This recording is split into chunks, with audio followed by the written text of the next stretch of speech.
Pam, can you just talk about a little bit about Lene? I saw some really good things from her in the first half today, some extended jump shots and pull-ups. Can you just talk a little bit about how she's developing and kind of what her ceiling is? Sure. I thought Lene had a very nice game, nice showing here at the Classic. When we first got Lene, she was more of just a post player, block-to-block type of kid. But she's really expanded her game and showed some versatility, whether it's the three ball or getting the ball off the backboard and leading our break.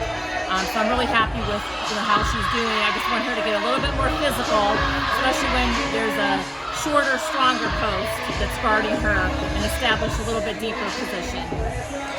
I think the idea, and in college she is a little bit undersized for a traditional post, so you guys are working on her ball skills. What are their next steps to her development to kind of continue to work out to the perimeter a little bit? Well, I think, in practice we can work on ball handling, work on long-range shooting, which we do. She's pretty accurate. We just don't need her to do that in this year's team. Last year she hit a little bit more three ball for us, but so she can do it, and she's done it a little bit at Sport City U too. Let's talk about the freshman class a little bit. You guys obviously have a very talented freshman class. You're about roughly midway through the season.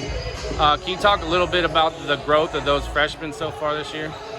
They still have a long way to go, to be honest. You can tell in tonight's game, with the two seniors that were defending them, we turned the ball over, I thought unforced turnovers. So they have to get physically stronger from jumping from middle school to high school, so that's going to be a bigger deal.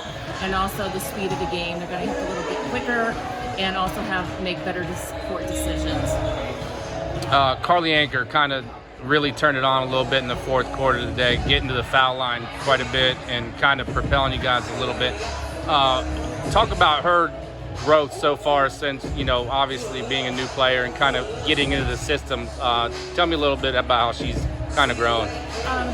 With our schedule the way it is being independent, we don't really have any gimme type games. So Carly has kind of been learning our system, and she had a really nice game today. I was really proud of her. First time at the Classic, showed her a little versatility with three balls and driving to the basket, getting fouled, handling the ball, and that's the Carly that we expected from day one.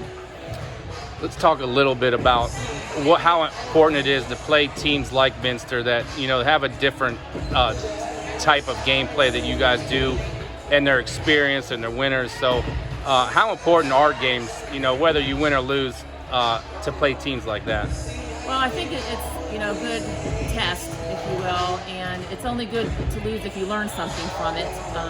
So hopefully we'll take away some of the deficiencies that we did as far as handling the ball pressure, knowing where shooters are off flare screens, coming over to help side.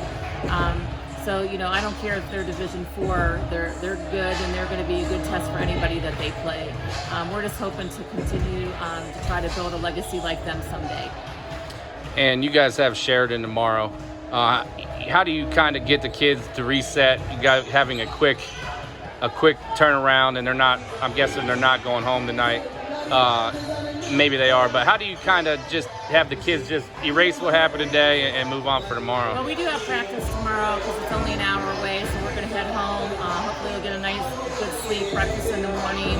We'll kind of we'll do a lot of walkthroughs. The Stinson sisters are very good. They're as advertised. So we're going to key on those two kids and hopefully not break down defensively on any of the others.